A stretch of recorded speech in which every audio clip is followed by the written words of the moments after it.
angkat suaramu bersama, katakan hati untuk jamahanmu berserah penuh di hadiratmu.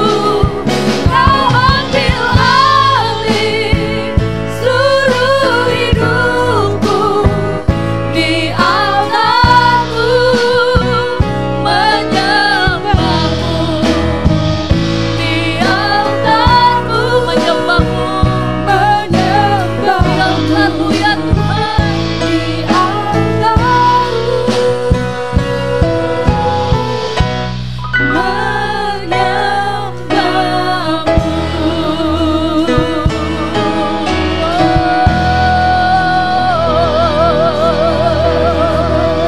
kami menyembahmu Tuhan, kami menyembahmu ya Allahku, kami tinggikan Engkau selama-lamanya. Biarlah rohmu yang hidup memenuhi setiap jemaatmu, umatmu dimanapun mereka berada. Kami percaya Tuhan, ada rohmu yang kudus, ada rohmu yang hidup mengalir, baik demi keluarga, baik pribadi lepas pribadi. Tuhan lawan semua dengan kuasa-Mu, dengan rohmu yang hidup ya Tuhan. Haleluya.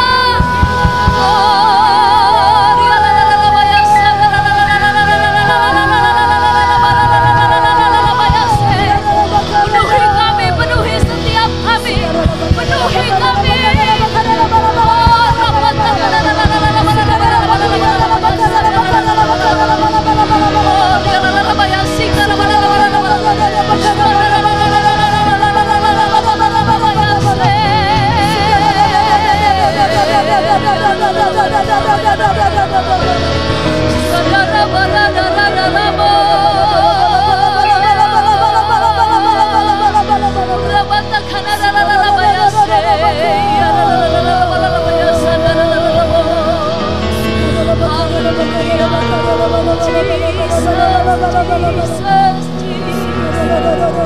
Terima kasih Tuhan, terima kasih,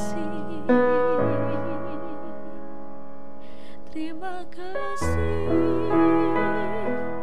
Yesus, terima kasih, terima kasih.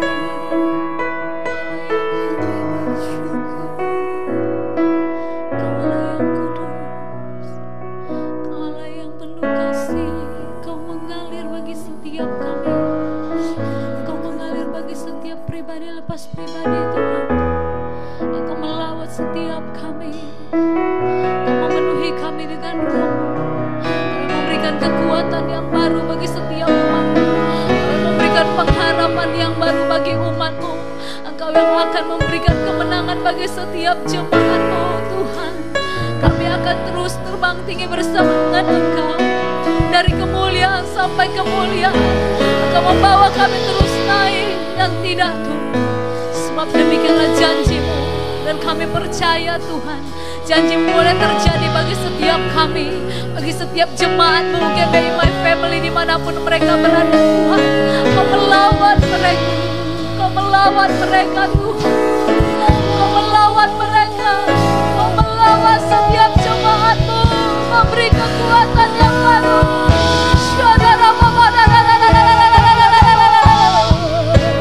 Sebab Engkau sumber kekuatan, sebab Engkau sumber pengharapan kami.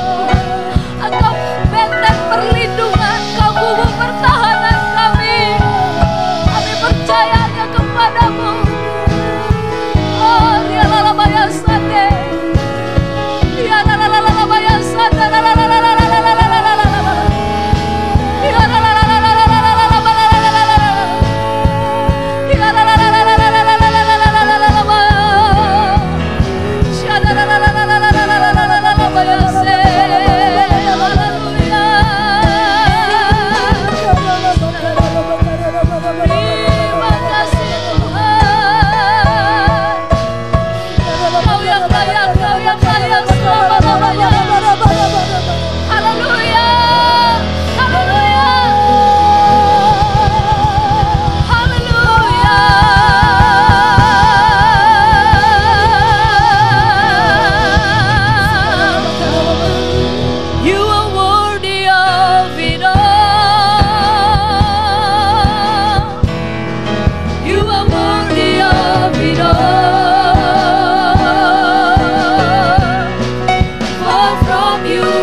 Yesus Kristus. Haleluya, Engkau yang layak menerima segala puji, segala hormat dan kemuliaan sampai selama-lamanya ya Tuhan. Yesus Kristus, Adonai Allah yang kudus, terpujilah namamu di atas segalanya. Hanya di dalam nama Yesus kami mengucap syukur, kami berdoa. Haleluya, amin. Shalom, senang sekali bisa bertemu dengan para ibu wanita yang luar biasa hari ini. Kita percaya di tengah-tengah situasi yang tidak gampang saat ini, kalau kita masih boleh ada, itu semua adalah anugerah Tuhan. Betapa pentingnya peranan seorang ibu di dalam rumah tangga, khususnya dalam masa-masa pandemi COVID-19 ini. Ya, ada banyak tantangan, ada banyak persoalan yang dihadapi seorang ibu. Tapi saya percaya istri yang kuat, istri yang mengandalkan Tuhan akan mengalami kemenangan demi kemenangan. Mari sebelum kita dengar firman Tuhan, mari kita berdoa. Bapa di surga, terima kasih untuk kasih setiamu dalam kehidupan kami, yang memelihara kami di tengah-tengah keluarga kami. Kami percaya Tuhan, anugerahmu, kasih setiamu selalu baru setiap pagi. Dan itu cukup bagi kami untuk kami lalui bersama dengan Tuhan. Sehingga setiap kami para wanita boleh kuat di dalam Tuhan. Aku berdoa ya Tuhan, biarlah hari ini yang lemah dikuatkan, yang susah dihibur, yang terbelenggu dibebaskan. Biarlah setiap wanita pada hari ini ketika mereka mendengarkan firman Tuhan hari ini, aku percaya ada sesuatu yang Tuhan taruh di dalam hati kami. Terima kasih Bapa, sampaikan apa yang menjadi isi hatimu. Kami siap untuk diberkati. Di dalam nama Tuhan Yesus yang siap untuk diberkati, sama-sama katakan amin. Shalom, ibu-ibu, saya percaya kita wanita akan terus bergairah di dalam Tuhan untuk bersama dengan keluarga, bersama dengan suami, bersama anak-anak. Kalau mungkin sudah punya cucu, menantu, kita hidup bersama dengan menantu, cucu, untuk boleh melihat satu kemuliaan Tuhan. Nah, hari ini kita akan belajar, ternyata Tuhan menciptakan wanita ini sangat unik dan luar biasa. Kenapa? Karena wanita ini diciptakan oleh Tuhan untuk dapat menggenapi rencana Tuhan yang indah. Kejadian 2 ayat 18 berkata, tidak baik manusia itu seorang diri. Aku akan menjadikan seorang penolong yang sepadan dengan dia. Nah, kata manusia di sini berarti itu adalah pria, itu adalah Adam. Tidak baik Adam seorang diri, tidak baik pria seorang diri. Aku akan menjadikan seorang penolong yang sepadan dengan dia. Dan penolong itu adalah Hawa. Penolong itu adalah wanita. Jadi kalau saya lihat dari bagian firman Tuhan, kalau wanita ini mau nggak mau ujung-ujungnya harus terkait dengan pria. Karena apa? Wanita tuh diciptakan karena Tuhan melihat di dalam diri pria tidak baik manusia itu seorang diri. Bukannya Adam yang teriak-teriak sama Tuhan, Tuhan saya kesepian, saya butuh wanita. Enggak. Ya, Adam nggak pernah teriak seperti itu.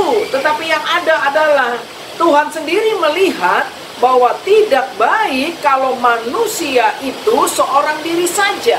Aku akan menjadikan penolong yang sepadan dengan dia. Berarti wanita diberikan kepada pria, wanita diciptakan kepada pria supaya pria menjadi lebih baik.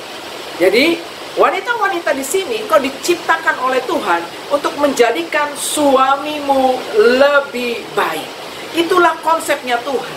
Nah, karena itu wanita juga diciptakan nggak lepas dari pria. Dia diambil dari tulang rusuknya pria. Jadi wanita ini harus terkoneksi dengan pria untuk satu rencana Allah yang indah. Ya, jangan kita sombong. Jangan kita pernah berkata, udah, saya juga punya duit, ngapain gue mesti terus tunduk sama lo, buat nanduk aja deh sekali-sekali. Nah, jangan. Wanita ini mau tidak mau harus mengikuti apa yang Tuhan mau. Dia terkoneksi dengan Tuhan, diambil dari tulang rusuknya, tulang rusuk pria. Nah, dibangunlah seorang wanita. Itulah wanita. Dan saya percaya dari bahan bakunya aja, pria diciptakan dari debu tanah, wanita dari tulang. Ya, bahan bakunya aja sudah berbeda. Maka pria dan wanita itu berbeda.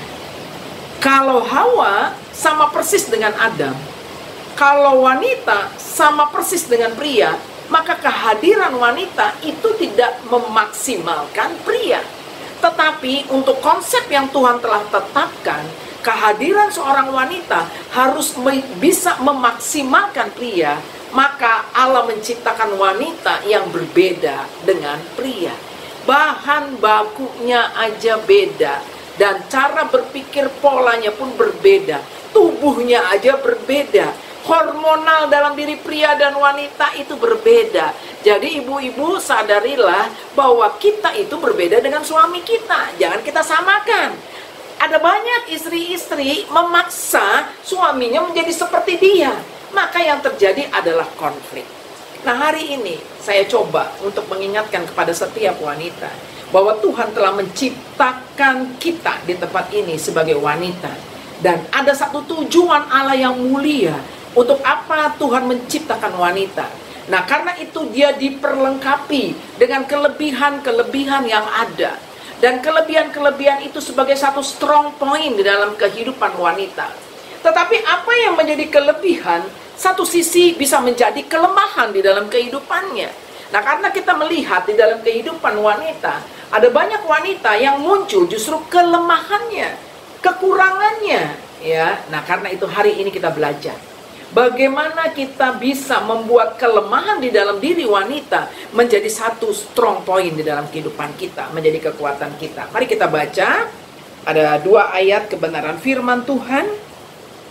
Kita baca yang pertama, ialah Amsal 19 ayat 13 dan 14. Amsal 19 ayat 14 dan 13. Demikian firman Tuhan berkata, rumah dan harta adalah warisan nenek moyang, tetapi istri yang berakal budi adalah karunia Tuhan. Itu ayat 14.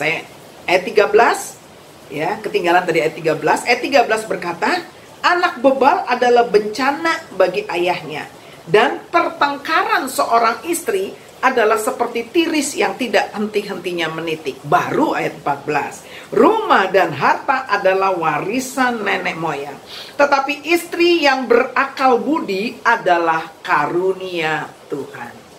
Nah, saya percaya sebagaimana satu ayat lagi kita bisa baca di Amsal 14 ayat yang pertama.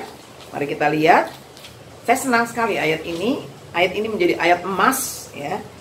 Amsal 14 ayat pertama berkata, perempuan yang bijak mendirikan rumahnya, tetapi yang bodoh meruntuhkannya dengan tangannya sendiri. Sekali lagi, perempuan yang bijak mendirikan rumahnya, tetapi yang bodoh meruntuhkannya dengan tangannya sendiri.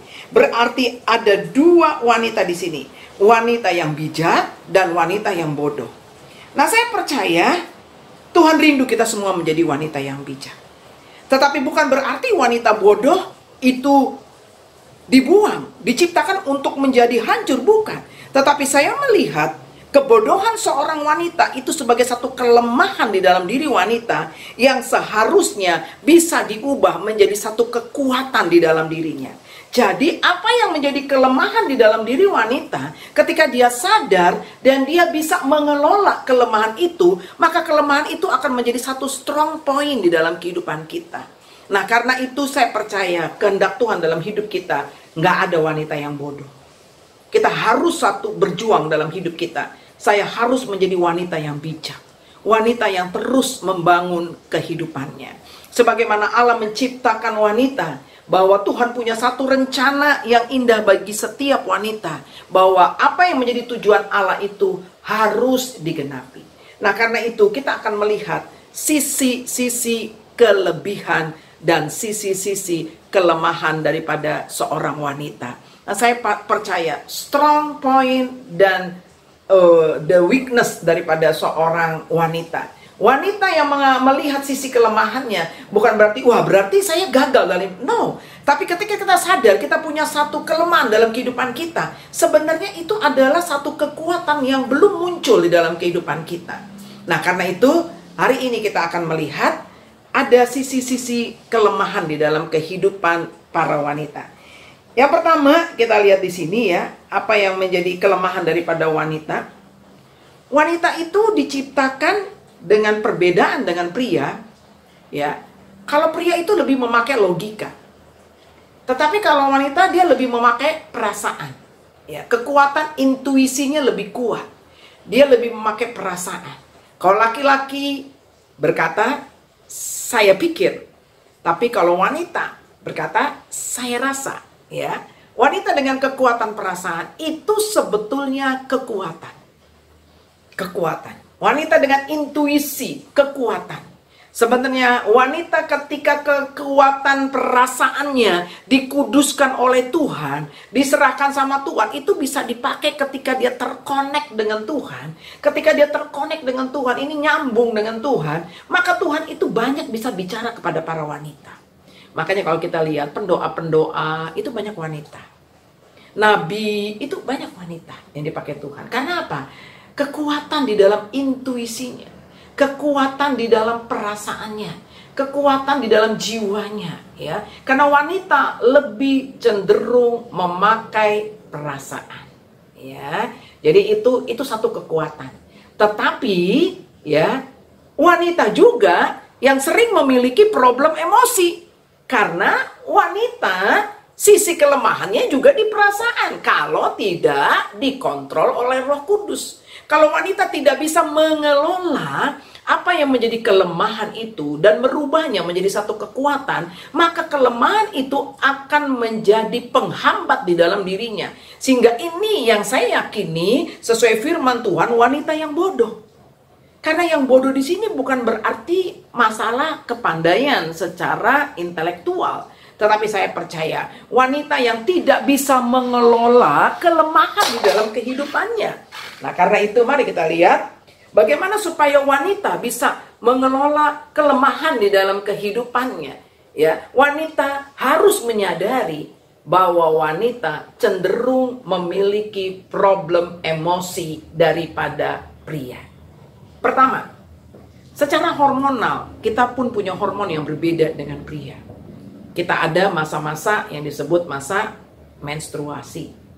Bahkan ketika umur 45 sekitarnya sampai 50 tahun, kita mengalami yang namanya menopause. Ada satu produk hormon yang tidak lagi dihasilkan, mulai berkurang dalam kehidupan kita. Nah, ketika kita mau mengalami yang namanya menstruasi, hormon terjadi perubahan hormonal dalam kehidupan kita. Nah, itu bisa membuat satu gangguan emosi di dalam kehidupan kita. Itu wanita aja sudah bisa mengalami satu gangguan emosi dari sisi hormonal di dalam kehidupannya. Nah, karenanya Alkitab nggak pernah mencatat kalau pria punya problem emosi, tapi lebih cenderung wanita yang punya problem emosi. Ini menjadi sisi kelemahan seorang wanita. Mari kita lihat, mari kita buka Alkitab kita. Mari kita buka, ya. Mari kita lihat kelemahan. Amsal 9 ayat 13. Mari kita buka. Amsal 9 ayat 13. Ya. Sudah ketemu? Amsal 9 ayat 13. Demikian firman Tuhan. Perempuan bebal cerewet, sangat tidak berpengalaman ia, dan ia tidak tahu malu. Perempuan bebal cerewet, tidak punya pengalaman, tidak bisa merubah kelemahan dalam kehidupan dia menjadi satu kekuatan. Ya, dia dikuasai oleh kelemahannya. Wanita yang cerewet, wanita yang tidak punya pengalaman di dalam kehidupannya. Nah, ada lagi Amsal 19 ayat 13 yang kita baca tadi. Pertengkaran seorang istri adalah seperti tiris yang tidak henti-hentinya menitik. Waduh, wanita yang suka bertengkar, tiris yang nggak berhenti, ya, lama-lama hancur, ya, batu aja hancur. Maka kalau wanita suka bertengkar, itu rumah tangganya akan hancur, ya, cenderung hancur. Jadi ya, kalau di Medan ini ada bahasa khas Medan namanya parbada, ya, parbada. Jangan sampai kita menjadi terkenal dengan wanita parbada, ya. Jadi itu Amsal 19 ayat 13. Nah, ada ayat lagi, Amsal 21 ayat yang ke-9. Amsal 21 ayat yang ke-9. Firman Tuhan berkata demikian. Lebih baik tinggal pada sudut sotoh rumah daripada diam serumah dengan perempuan yang suka bertengkar. Nah ini mungkin dalam terjemahan bahasa Bataknya ini pas sekali Parbada ya. Lebih baik tinggal pada sudut sotoh rumah daripada diam serumah dengan perempuan yang suka bertengkar. Ibu-ibu, ayat ini diulang kembali, persis yang sama, yaitu Amsal 25 ayat 24. Amsal 25 ayat 24, demikian firman Tuhan. Lebih baik tinggal pada sudut sotoh rumah daripada diam serumah dengan perempuan yang suka bertengkar. Di dalam Alkitab, kalau sampai ada dua ayat yang sama diulang, itu berarti sesuatu yang sangat penting. Nah, karena itu, kalau kita lihat Tuhan mengingatkan kita para wanita, jangan sampai kita menjadi wanita yang suka bertengkar. Maka suaminya bilang, lebih baik gue tinggal di sudut soto rumah deh. Saya tanya, ada nggak suami yang betah kalau istrinya bawel? Ada nggak suami yang betah kalau istrinya cerewet? Ya. Ada nggak suami yang betah kalau istrinya ngajak berantem terus? Ada nggak suami yang betah kalau istrinya sensi? Sedikit-sedikit sensi, sangat sensitif. Ya, dan bentar langsung, aku lah orang yang paling malang di dunia ini. Jangan, ya. Itu jangan pernah sisi kelemahan itu muncul dalam hidup kita. Kalau engkau mau melihat keluargamu diberkati, kelolalah kelemahanmu menjadi satu kekuatan di dalam kehidupanmu. Dia bilang, suami akhirnya, males pulang ke rumah. Nah nanti kalau pulang ke rumah istri gue bawel. Udah memang dari sononya wanita itu lebih suka berkata-kata daripada pria. Karena apa? Tuhan sudah ciptakan pusat saraf untuk berkata-kata buat pria itu cuma 2. Tapi pusat saraf berkata-kata untuk wanita 7. Berarti mana yang lebih banyak bicara? Laki-laki atau perempuan? Perempuan. Udah dia suka banyak bicara, ya. Kalau dia punya problem emosi, saya katakan lagi, kekuatan untuk berbicara, suka berbicara itu sebagai satu kekuatan. Tetapi kalau dia memiliki problem emosi di dalam dirinya, maka kekuatan berbicara itu menjadi satu kelemahan. Saya kasih contoh, ya. Tukang gosip. Gosip. Tahu kan gosip ibu-ibu? Ada yang bilang, ya makin digosok makin sip. Rasanya kalau nggak ngegosip nggak enak. Begitu ya. Itu kelemahan seorang wanita. Yang seharusnya menjadi kekuatan di dalam diri dia. Karena apa? Tuhan kasih kekuatan buat wanita itu untuk banyak berbicara. Karena salah satunya wanita banyak berbicara karena dia akan menjadi penghibur. Penghibur, siapa yang dihibur ibu-ibu? Yang dihibur itu adalah suaminya. Yang dihibur itu anaknya. Makanya wanita itu cenderung banyak berbicara.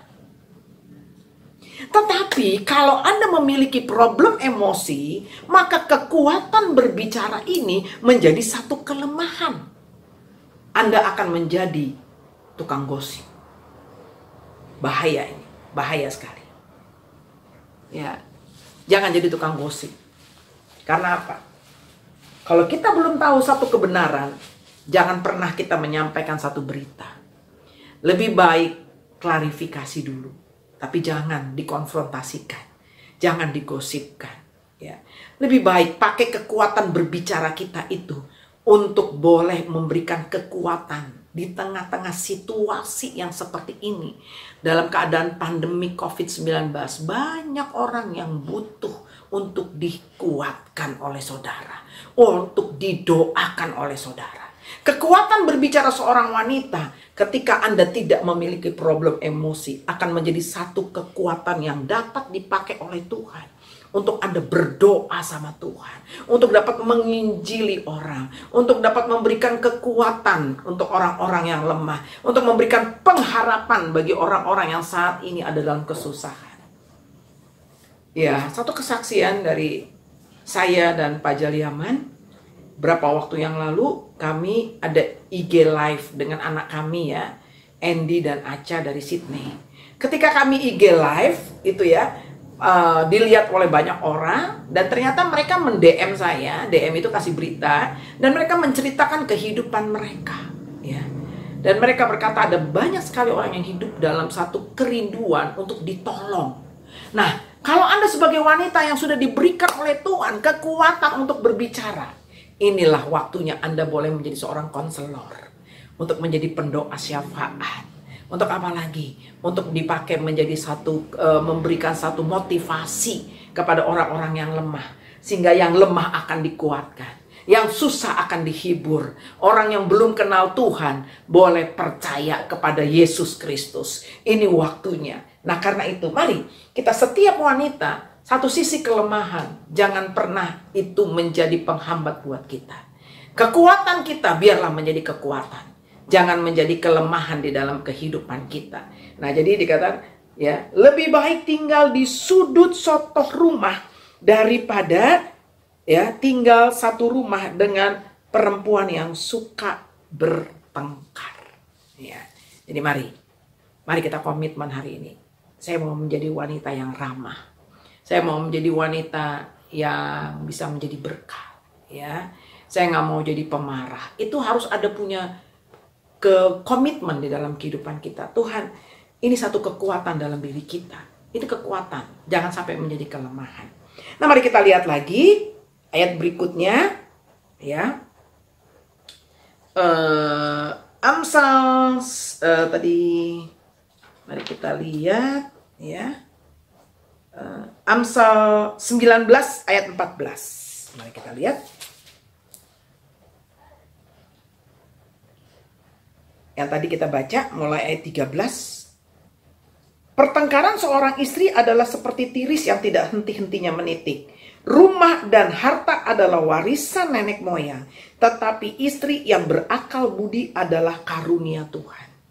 Saya berdoa biar kita menjadi istri yang memiliki akal budi, yang berakal budi, ya istri yang dikaruniakan Tuhan akal budi. Sehingga apa yang dikatakan Amsal 14, wanita yang bodoh meruntuhkan rumahnya, tetapi wanita yang bijak itu akan terus membangun kehidupan rumah tangganya. Nah, karena itu mari kita melihat sisi kelemahan wanita itu paling banyak. Itu kelemahan yang seharusnya menjadi kekuatan itu adalah perkataan kita. Amsal 14 ayat yang pertama berkata, wanita yang bijak mendirikan rumahnya. Jadilah wanita yang membangun kehidupan, ya, membangun melalui kata-kata, ya. Jadi kata-kata kita itu harus menjadi kata-kata yang membangun. Jangan menjadi kata-kata yang meruntuhkan. Kan sering kita kalau ngomong itu bukan hanya seperti kalau ngomong ya titik ya udah titik gitu. Tapi kadang-kadang tuh ada seperti kaitannya, nyelekit. Nah, titik ke titik udah cukup gitu ya. Kalau kita menyampaikan satu teguran udah titik gitu ya, tapi ada pakai nyelekit ujungnya. Nah, itu membuat sesuatu yang gak enak untuk didengar. Tetapi saya berdoa biar kita menjadi wanita yang bijak, yang terus mengerti apa yang harus dia katakan. Istri yang berakal budi, istri yang luar biasa, yang dapat dipakai oleh Tuhan secara luar biasa. Nah, karena itu saya ingin lihat di dalam perjanjian baru. Kita lihat ya. Ini kelemahan wanita. Mari kita lihat di dalam Filipi pasal 4 ayat yang kedua. Mari kita lihat ya. Filipi pasal yang keempat ayat yang kedua. Sudah ketemu? Ya, kita baca. Filipi 4 ayat yang kedua. Eudia kunasehati dan Sintike kunasehati, supaya sehati sepikir dalam Tuhan. Eudia seorang wanita, Sintike seorang wanita. Mereka berdua sedang ada dalam masalah. Ya. Rasul Paulus mengingatkan supaya mereka bisa kembali baikan, sehati sepikir. Bahkan ayat yang ketiga, mari kita baca apa yang di ayat 3. Bahkan ku minta kepadamu Sunsugos, temanku yang setia, tolonglah mereka. Ya. Dia minta satu orang, tolong mereka itu tolong. Paulus begitu concern dengan dua wanita ini. Paulus begitu perhatian dengan dua wanita ini. Kenapa? Nah, ini. Karena mereka telah berjuang dengan aku dalam pekabaran Injil.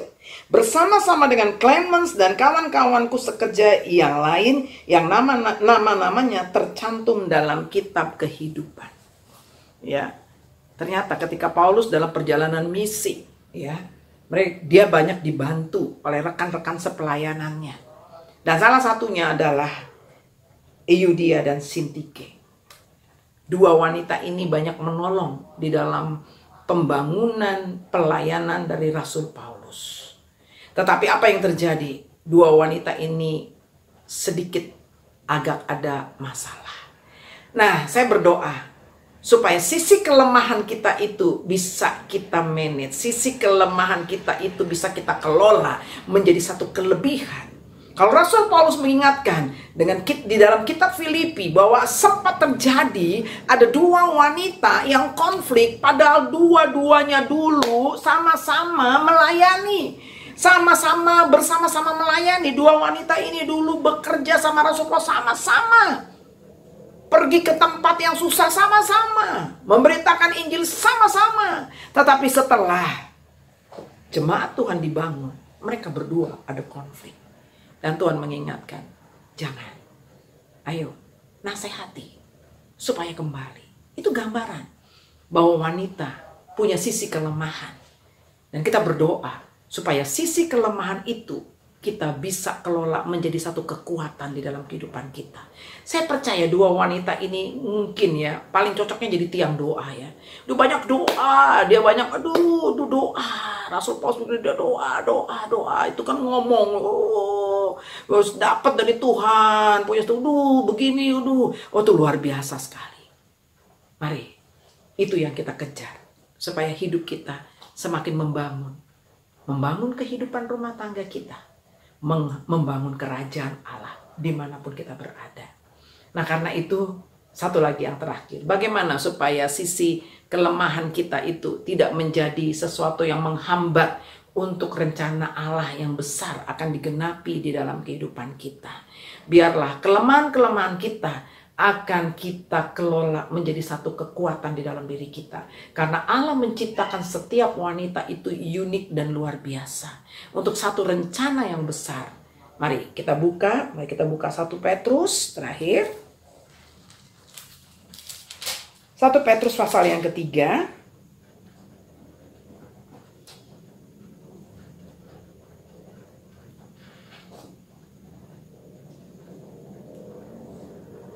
Ayat yang keempat berkata demikian, tetapi perhiasanmu ialah manusia batinia yang tersembunyi dengan perhiasan yang tidak binasa, yang berasal dari roh yang lemah lembut dan tentram, yang sangat berharga di mata Tuhan. Ayat yang kelima, sebab demikianlah caranya perempuan-perempuan kudus dulu berdandan, yaitu perempuan-perempuan yang menaruh pengharapannya kepada Allah. Mereka itu tunduk kepada suaminya. Ya, jadi ya Rasul Paulus mengingatkan bahwa wanita-wanita ini bagaimana mereka hidup bersama dengan suaminya, mereka harus menjadi seorang istri yang memiliki perhiasan. Ya, bukannya berarti wanita nggak boleh pakai perhiasan. Ya, boleh pakai perhiasan. Wanita identik dengan perhiasan. Coba kalau kita nggak pakai apa-apa di kuping kita, ya kayaknya polos banget. Tapi begitu kita cantelin aja sedikit sesuatu gitu ya, kelihatannya udah langsung berubah ya muka saya ya. Tapi jangan terlalu over juga. Ya jangan terlalu berat, nanti pakai gelangnya terlalu banyak. Supaya nanti Bu kalau menyembah Tuhan angkat tangan bunyi kerincing, kerincing. Orang di sebelahnya jadi agak terganggu. Suara apa ini? Bukan suara musik dari depan. Oh suara gelang inang itu di sebelah. Nah jangan ya, pakailah secukupnya. Katakan amin. Bukannya tidak boleh. Boleh pakai perhiasan. Perhiasan itu bagus ya untuk menolong kita. Tapi itu outer beauty. Yang Tuhan mau, perhiasan yang terutama adalah inner beauty. Walaupun ketika orang melihat kita para wanita, orang awalnya ngelihat outer beauty. Makanya kita harus menampil menarik. Kita harus rawat tubuh kita. Ya, harus rawat tubuh kita. Di atas umur 40 tahun olahraga, jaga makanan supaya kita bisa sehat. Ya, outer beauty. Boleh nggak Bu ke salon? Boleh, tapi jangan lebih lama di salon daripada baca Alkitab. Begitu ya. Lah, boleh. Tetapi yang Tuhan Tuhan mau tekankan supaya kita bisa mengelola sisi negatif kita, kita harus punya perhiasan batinia. Itu yang terutama, perhiasan batinia. Karena perhiasan batinia itu yang akan menjadi karakter dalam hidup kita, yang bisa mengubah, mengelola sisi negatif dalam kehidupan seorang wanita menjadi satu kekuatan di dalam diri wanita. Apa itu perhiasan wanita? Ayat ini berkata, ya, firman Tuhan berkata, tetapi perhiasanmu ialah manusia batinia yang tersembunyi dengan perhiasan yang tidak binasa, karena dia berasal dari roh yang lemah lembut dan tentram. Itu perhiasan wanita dari Tuhan yang ada di dalam batin kita. Semua punya. Tapi bagaimana kita mempergunakannya itu dalam kehidupan kita? Kalau Anda tidak bisa mengelola kelemahan Anda, perhiasan ini Anda nggak pakai. Ya toh? Kalau orang punya roh lemah lembut, dia nggak akan jadi parbada. Ya. Kalau dia punya roh lemah lembut dan tentram, maka dia nggak akan jadi wanita yang cerewet. Mari, bagaimana supaya kelemahan kita menjadi kekuatan kita dalam hal ini melalui mulut kita? Belajarlah untuk memakai perhiasan batinia. Itulah manusia batinia kita. Dengan roh yang lemah lembut dan tentram. Kalau saya bisa gambarkan ya, kalau perhiasan wanita itu kan yang paling mahal ini boleh dibilang berlian ya. Berlian. Yang kedua yang saya suka lah ya, mutiara. Mutiara itu kan kalau dijual kan harus ditimbang kalau aslinya sama kayak emas gitu ya. Nah kalau emas naik, mutiara juga naik. Kalau saya bilang roh yang lemah lembut itu mutiara. Tentram itu adalah berlian yang pertama. Yang kedua adalah mutiara. Roh yang lemah lembut itu berlian. Tentram itu mutiara. Ya. Mari pakailah perhiasan itu di dalam dirimu sebagai manusia batinia. Mutiara saya suka. Karena apa? Kerang harus mengeluarkan air mata untuk menghasilkan mutiara. Ketika dia kena pasir, dia mengeluarkan cairan, kita bilangnya air mata. Dan cairan itulah yang menggumpal lama-lama menjadi mutiara. Kita pakainya udah cantik, ya. Tapi kerang menghasilkannya dengan satu perjuangan. Saya suka, kenapa? Kita harus siap untuk terus diproses. Supaya manusia batiniah kita semakin bersinar. Berlian kita semakin bersinar. Mutiara kita semakin bersinar. Jangan sampai kelemahan kita yang muncul. Belajarlah untuk mengelola kelemahanmu menjadi satu kekuatan di dalam kehidupan kita. Pakailah perhiasan batinia, yaitu roh yang lemah lembut dan tentram. Saya percaya kalau Roh Kudus ada dalam hidup kita, dia mampu untuk menguasai hati kita. Dia mampu untuk menolong kita. Ketika kita mau marah, kita bisa menahan diri untuk tidak marah. Ketika kita mau cerewet, kita menahan diri. Apa gunanya saya bawel? Apa gunanya saya cerewet? Tidak menolong, tapi justru membuat masalah tambah parah. Mari kita belajar untuk setiap sisi kelemahan kita menjadi satu strong point, kekuatan dalam diri wanita. Saya berdoa biar kita semua para wanita di sini yang mungkin saat ini punya sisi kelemahan, atau kita melihat teman kita yang muncul sisi kelemahan, jangan buang mereka, jangan jauhi mereka, dekati mereka. Saya percaya ketika wanita terkenal dengan tukang gosip, itu sebenarnya wanita yang potensi. Tapi tugas kita bagaimana mengubah kelemahan itu menjadi kekuatan dalam dirinya. Kalau dia udah dirubah, maka dia akan menjadi satu pelayan Tuhan yang luar biasa.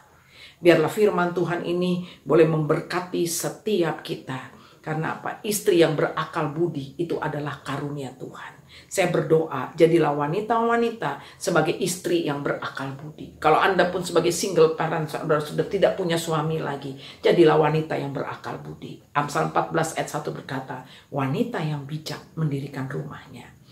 Kita berdoa supaya yang bodoh bisa mengelolanya menjadi wanita yang bijak. Terima kasih Tuhan. Mari kita berdoa. Amin. Bapa di surga, kami bersyukur ya Tuhan.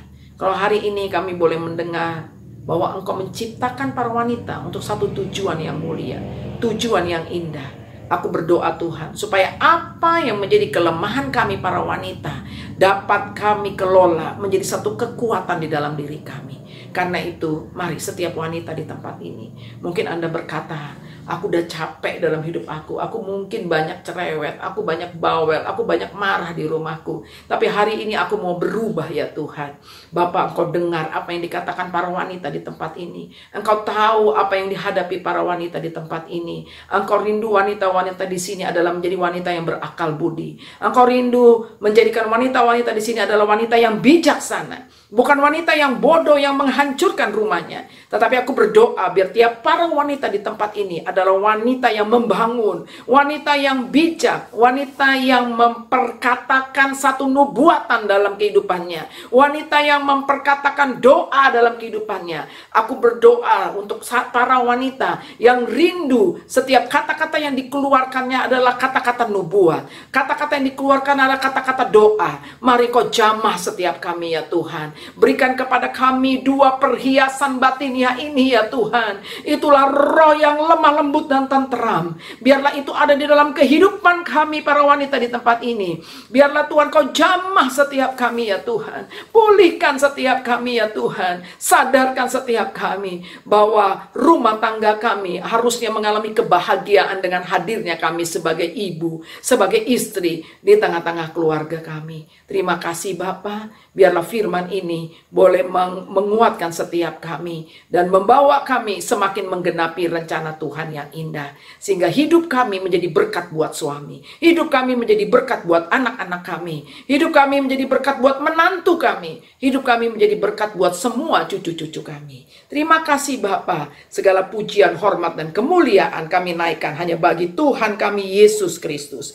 Di dalam nama Tuhan Yesus kita yang sudah diberkati, sama-sama katakan amin. Terima kasih.